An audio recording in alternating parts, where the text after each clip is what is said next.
Darisha, thank you so much for being on Full Focus with me today. I'm excited to speak with you a little bit. I know you're an independent film director. You recently finished a film that you shot in the Caribbean, in Trinidad and Tobago, to be exact. Mm-hmm. And I'm excited to speak with you a little bit about that experience and the struggles of an independent filmmaker going through their first film, because that was your first movie that first feature-length film you ever made, right? Correct. Yeah.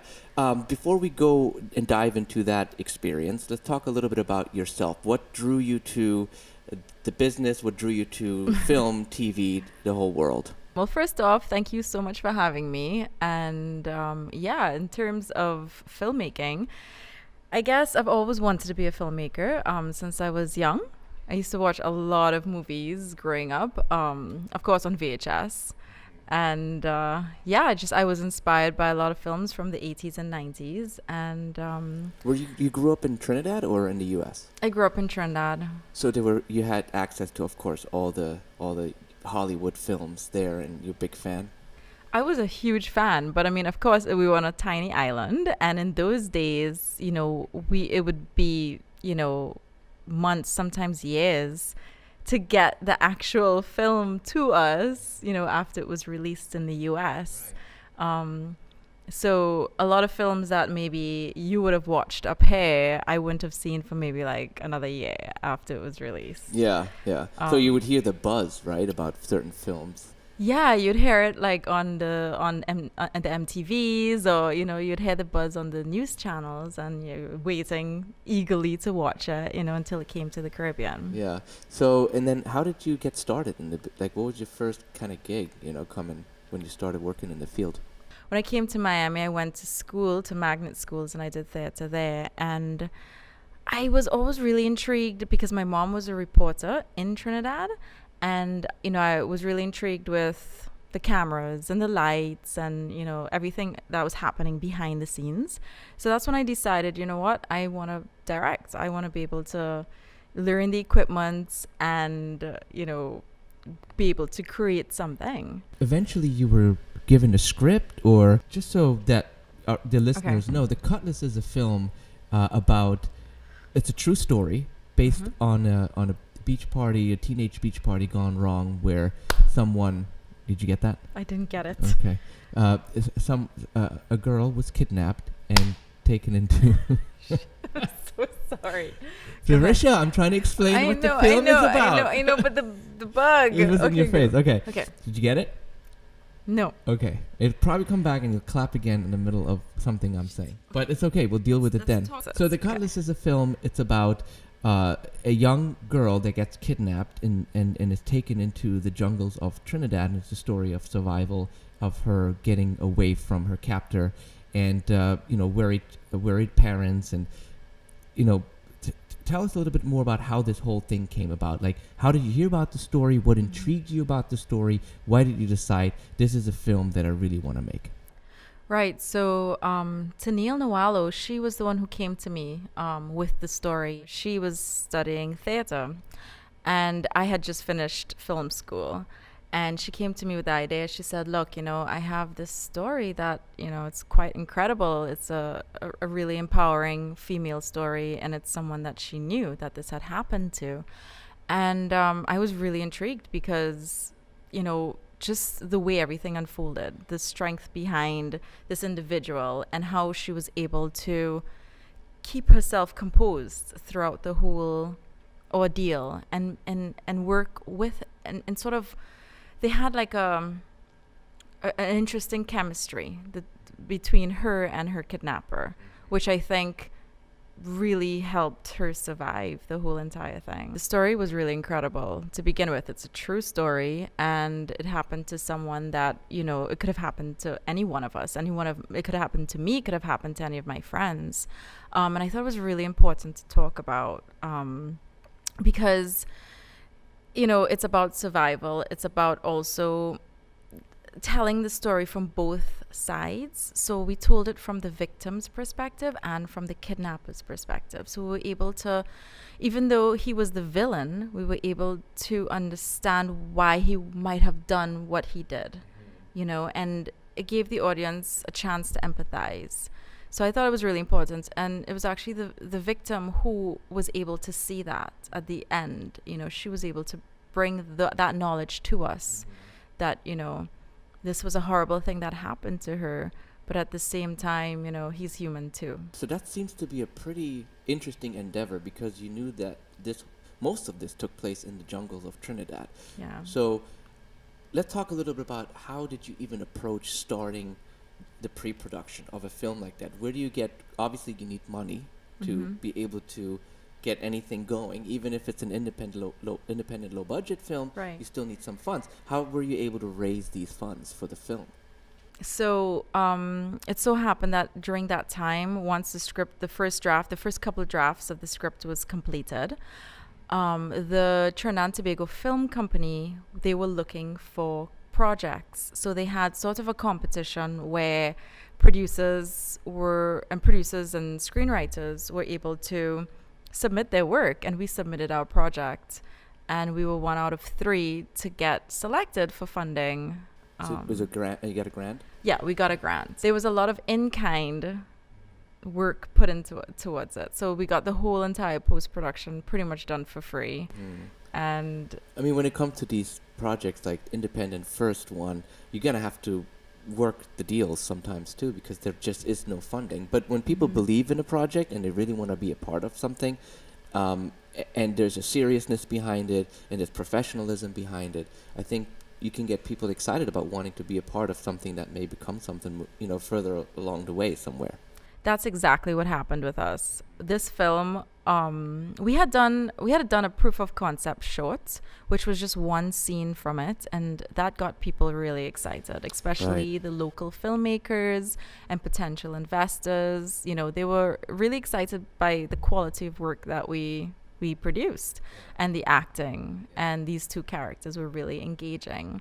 So that really helped us, you know, gain the trust of our crew members, our cast members, and everyone pulled together to make this film practically for free, because we were able to cover costs that were essential, and everyone on the island, you know, all our cast and crew were compensated, but it just, you know, not as much as they could have or should have been, because it was such grueling work. Right. Speaking of the cast, what was the casting process like?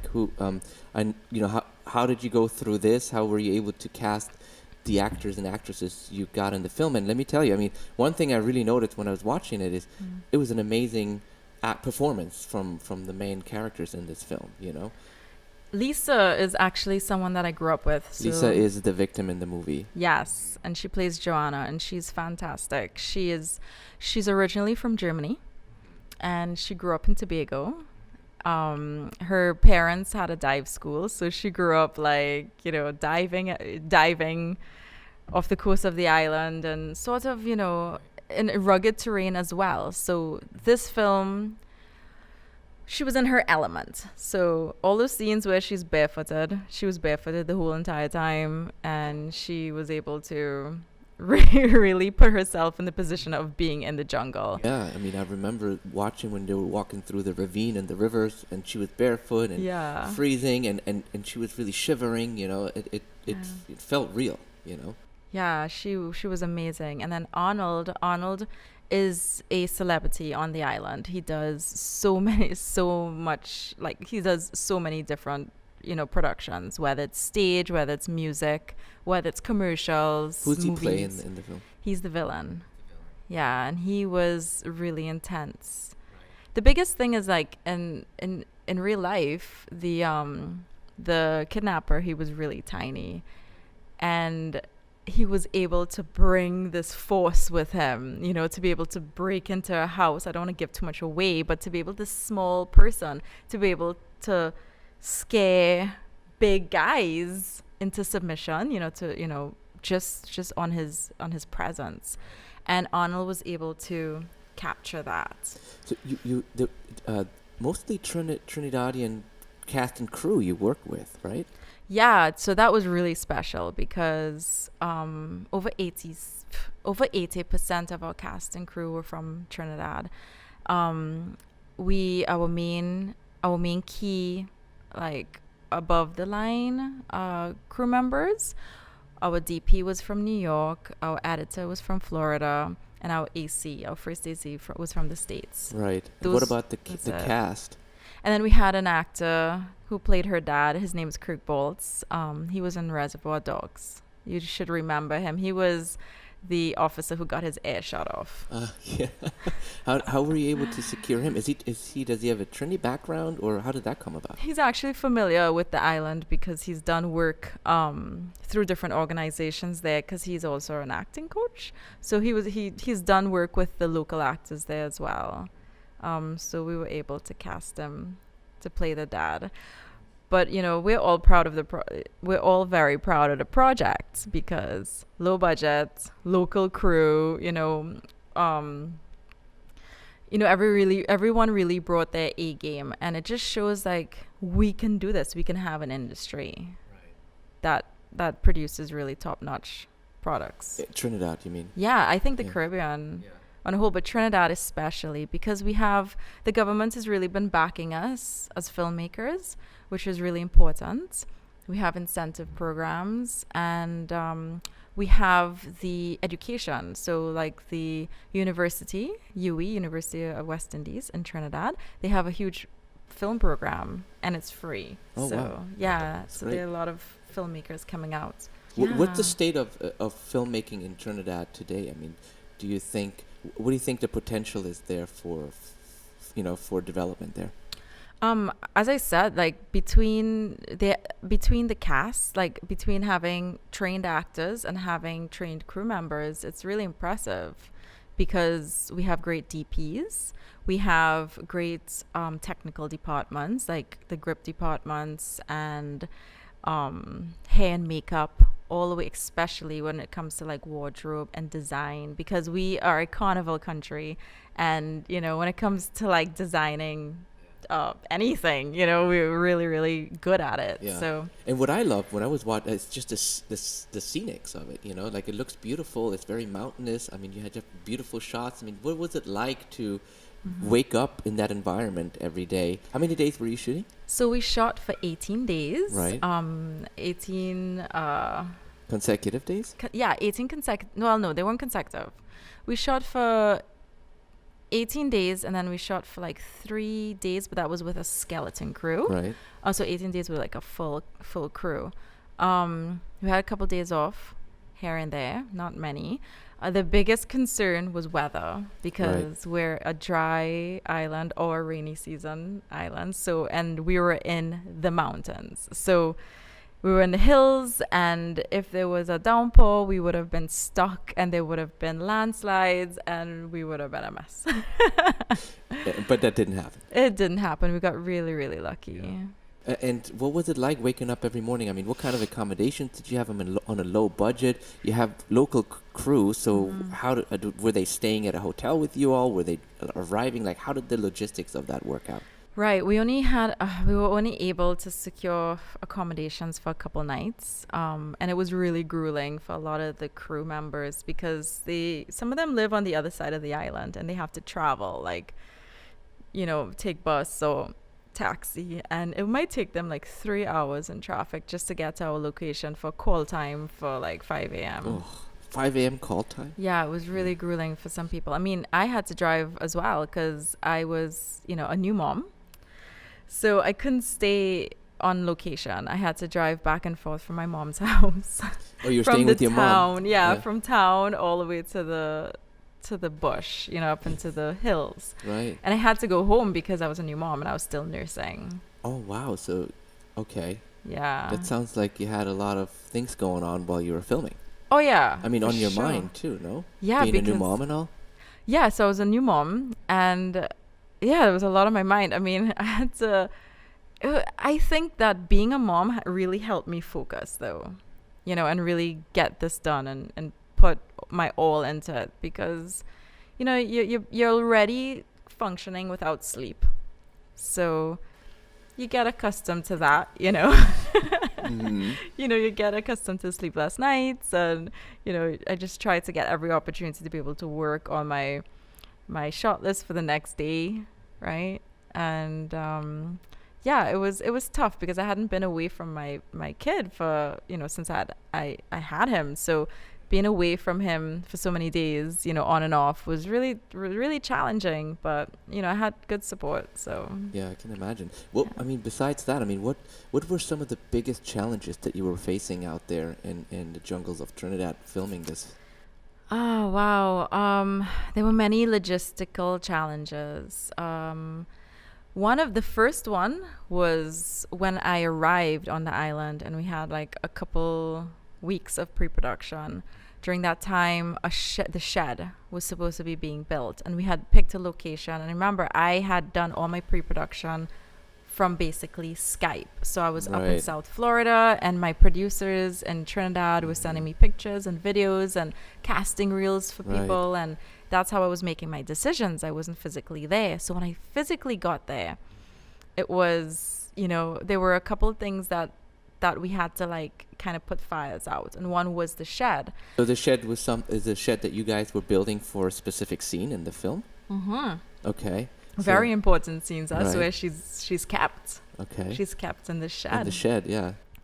And we were building it, and the hope was, of course, it has to look like an old, overgrown, like dilapidated shed. And the location that we had chosen, unfortunately, didn't work. So when I got there, and the cinematographer got there, because it's 360, there was only 180 of it would have worked, but that's if our camera was just pointing in those directions all the time. But we're handheld, right? It wasn't dingy enough. It wasn't dingy enough. And then if you looked this way, it wasn't enough to have a 360. So we would see a road, or we would see some flowers that didn't exist. It was too manicured, basically. What was around us. Too pretty and accessible. Yeah. And the shed, of course the wood was looking a little newer, and it just didn't work out. So we were freaking out because we only had like 1 week until we were scheduled to shoot, and the shed was some of the first scenes that we were going to take in our schedule. So we decided to go on a location scout, and we were actually looking for something else. We were going into the cocoa plantation, so we were looking for cocoa pods, right? Because that was something we really wanted to show them walking through, because it's beautiful, right? To walk through a cocoa plantation. And while we were there, my DP was like, let's keep on walking up this hill. And I was like, okay, man, I am like recovering from bronchitis, right? I could barely breathe. I'm coughing. I'm like, okay, fine. We'll go up this hill. So we go up this hill. It was really, really steep, and he's like, well, I was like, I don't think there's much we could shoot here. We have enough bush down the hill. We're good, And he's like, no, let's keep on going. And we turn the corner. And as we turn the corner, there it is, a shed. A perfect shed, almost exactly like how we would have imagined our shed to be. It was overgrown, it was galvanized, it was dilapidated, it was in the middle of overgrown foliage and bush. And wow, out of nowhere, you just got really lucky. It was serendipitous. Yeah. It had to happen that way. And we just let out a sigh of relief, and we shot there. Wow, great. Yeah. That's awesome. So that sounds like a pretty big challenge to me. Yeah, that was pretty challenging. I mean, there were so many other little things, but we got really lucky. A lot of things could have happened. We were worried about snakes and spiders. You have insects, snakes. I mean, you're out there hours on end shooting in the jungle. The sun, protection from the sun. I don't know. Was it comfortable? Was it frustrating on set sometimes? Was it getting a little... were people's patience kind of running out maybe at times? Yeah, I think not for the ones that were in the story. So when you're like working on the actual set, and you're too busy to really even notice. But there are other crew members, obviously, who would either have to deal with the frustrations of how am I going to get that truck up that hill, right? Because there would be times that we're like, oh, call action on your hand, somebody yelling down the hill, it's stuck. Oh, put it in reverse, right? And you're like, shit, okay, cut. What's happening? Right? So it was a lot of, I had such a great support system that I wasn't, I was blocked away from that kind of stress. because I couldn't deal with it. I had to direct this film, But there were times. There were times. Yeah. Do you look back and do you reflect on the experience, and do you kind of like really realize some of the things that you can do differently, better next time? Yeah, definitely. I mean, this was a micro budget film, and I think that our final product it doesn't reflect that. It looks like $1 million or more. People would say, the production value is excellent. And I just wish, in hindsight, we did everything that we could have done to have raised funds and stuff like that, because it's such a touchy topic. This topic, it was hard for us to get sponsors, and it was hard for us to get too much backing for it. It was also a little controversial, the whole story. Tell us a little bit about that. Well, I mean, I think we released the film in a time where there's a lot of controversy when it comes to race, and this film was never meant to really address that. It was, it's a true story. So we casted our actors based on what really happened. And I think some people feel uncomfortable about it, right? Because of the people that are involved. And to me, it's like, well, we do mention it. We do mention in the film that it was a class struggle. She was rich, or she was perceived as rich. She actually wasn't. Her family was going through a lot of financial struggles, but she was perceived as rich. And he was poor, but he wasn't even part of the society. His society didn't even want him because they knew he was kind of crazy. He was a petty theft in the village, and he had his own emotional and psychological problems. So we really tried to tell both of their stories and how the two kind of went on this crossroads and met. Racism is not just something that happens obviously in the United States. That's everywhere in the world you have some sort of it. Even, obviously also in Trinidad and Tobago. So just to put it in perspective, so the lead actress, or the person that was kidnapped, she's of very light skin complexion, right? Yeah, and the Caucasian. Caucasian, but from Trinidad, right? Yes. And then the person who kidnapped her is much darker. So that's something that some critics saw and made comments about and wrote a review about. Yeah, and I thought that was really kind of a cheap shot at us, especially since, nowadays with the Me Too movement and stuff like that, I mean, women really are on the bottom of the totem pole when it comes to social justice, because how could you look at a film like this and not sympathize with the fact that a woman is kidnapped and violated, right? But then you just see, it's a race thing, that they felt offended that we decided to make this film at this time. But it was, when you're trying to make a film, it's years and years of development, right? And it's a true story, and it is about a woman who was kidnapped and taken advantage of, and that's just the bottom line. It doesn't matter what colors they were or who or how. It was a man's power over a woman. Do you think a man could have directed it the way that you did? It would have definitely had more action. Even though I do like action, we tried really hard to stay within the true scope of the story. We did embellish a little bit here and there because, you have a certain amount of time to tell the story, and there are beats that you have to be able to reach, and, different story arcs and stuff. So we really tried to stay within what happened, and not embellish too much. Do you remember the last day on set when you knew, okay, this is it. We're going home after this. This is our last day, and we're excited. We're going to have a wrap party, and that's it. How was that? That was awesome. We got to shoot in our favorite location on the last day, and it was really kind of easy day. And that location is, you'd see it at the end of the film, and it's a beautiful cliff overlooking such an amazing view. So that was great. I think a lot of people were so relieved because it was hard work, as I said. Everyone put 110% into it. Everyone. So, and I think everyone is really proud of it as well. Yeah. You know, yeah, they might have been. Be. It looks amazing. Thank you know, you. It's got definitely a great quality to it. Shot beautifully, beautiful acting and great directing. I mean, I enjoyed watching it. You know, talk to me a little bit about the post process. So you got finished. You got the thing in the can. Now you're off to the edit, the ever so fun post production. How did that go? Right. So our editor, who's also our third producer executive producer on the film, he basically worked tirelessly for less than 6 months. I think it was like maybe 4 months on the edits. And that's your husband as well? Yes, okay. that's my husband that's, as well. Yeah. Yeah. Right. So small little detail there.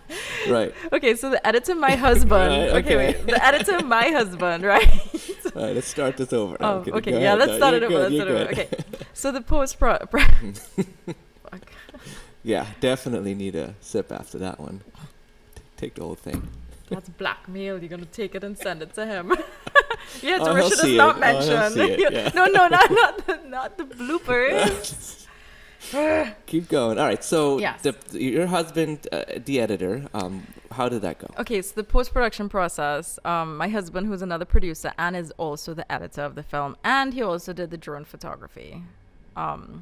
He was working tirelessly on it for about 4 to 6 months. I mean, I think the edits, he had a first cut. I mean, he had a first cut while we were there on set because he was working in the tent. Cutting as we were shooting, you know. So we had a first cut as early as then, and then we had to, when we came back to South Florida, we just polished it, you know, cut it down.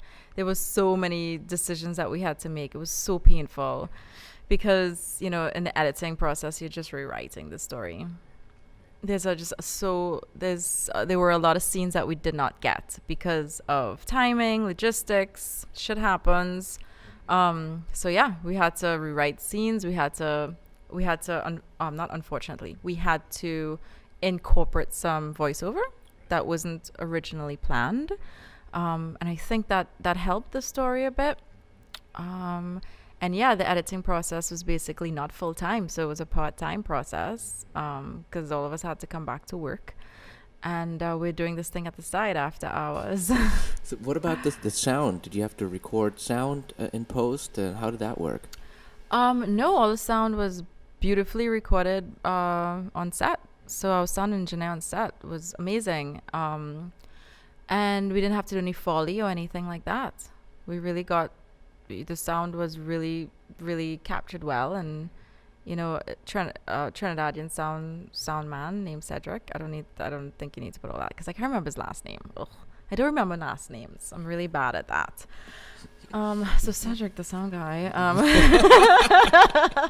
I'm sure he'll appreciate this. No, yeah. Oh my God. Okay. No, he did an awesome job. Cedric was awesome. Yeah. We did our color hair in Miami. Mm-hmm. So you did send it through the whole coloring process, of course, as well. I mean, you Continental. Okay. Yeah. Go ahead. Right. So then the distribution of it, you know, that's something. Did you think about distribution beforehand, or is that something that, you know, that you're like, okay, now it's distribution time? Okay, so that's a really good question. So once color was finished, which we colored it in Miami at Continental, and once we did the sound mix and we did the music, we had a finished product, and we were trying very hard to meet the Trinidad and Tobago Film Festival deadline because that was going to be our world premiere at home, right? Sure. So that was a lot of work to get all of that done, but we did it. You know, we did it off of no budget, and meaning you got it in time to submit to the festival. Correct. Right. Well, that's good.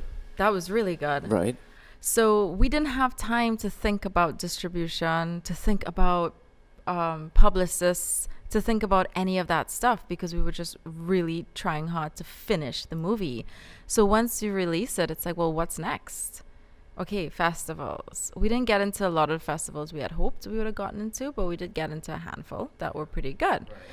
And that's where you think, oh, you're going to meet your distributor, you're going to meet your agent, and that didn't really happen either. Right. I don't want to sound so sad. Okay. Basically, what in hindsight, if I were to do it all over again, I would definitely have a plan for distribution beforehand. It's almost like just have those things lined up, have your contacts, have your companies that are interested in the project lined up and waiting for you. Because once you're done making that movie, you are too burnt out to even talk to anyone on the phone, to even be like, to even communicate with people with the same vigor that you might have had beforehand. Right. So you want to do the legwork when you still have the stamina and the energy and the, because it's pre-field then post, and the distribution is part of that, really part of the post. Like thinking it all the way through. Especially since like with the distribution, it's always timing. It's always you have to be able to predict what the market wants as well. So, it's really interesting because I've learned a lot through this process, and we did eventually get distribution. It didn't take us long. Like we got distribution pretty quickly, and now we're on many platforms. We launched in 2018. Talk to me a little bit about, what is it that, if you had an advice to give to someone that is now today where you were right before you had the opportunity to make this film, and has this passion and has this drive and is willing and wanting and ready to go, what's your one piece of advice that you would give to that person? Don't give up. Just do it. You're going to get a lot of rejection and there's going to be a lot of disappointment. But once you have a team, and that's another thing too, I think a lot of filmmakers tend to want to do things on their own. Like you might have the ability to shoot it, you might have the ability to edit it, but the more eyes on your project, the better, in my opinion, because you and good eyes, like people that you trust. Meaning constructive criticism on the work, or what do you mean by having eyes looking at it? Workload as well, from a creative perspective, because a lot of filmmakers tend to want to write, direct, shoot, and edit their own work, and of course, like that's the best way to do it for yourself to keep costs down. But there are people willing to work with new filmmakers who have new ideas for next to nothing or for free, just to get the experience as well, and just to be able to work on a cool project, So what I'm basically saying is collaboration is so important. Like I think our team was really, really strong, and that's why we were able to do what we did. Wow, cool. Do you want to make another one? Yes, I do. I do. What do you have in mind? Anything yet? I do. I have a couple of feature ideas. I have one script that was accepted into the Sundance Writers Lab. I have a couple other projects that I'm working on, even though, I have projects that are, Caribbean themed, and also projects that are like themed for South Florida. Right. Awesome. Well, listen, good luck to you. Thank you. Congrats on your first feature. And it's available, the cut list on Prime, Amazon Prime. Yes. If you haven't seen it, check it out. Darisha, thank you so much for being on Full Focus with me today. Thank you, Arash.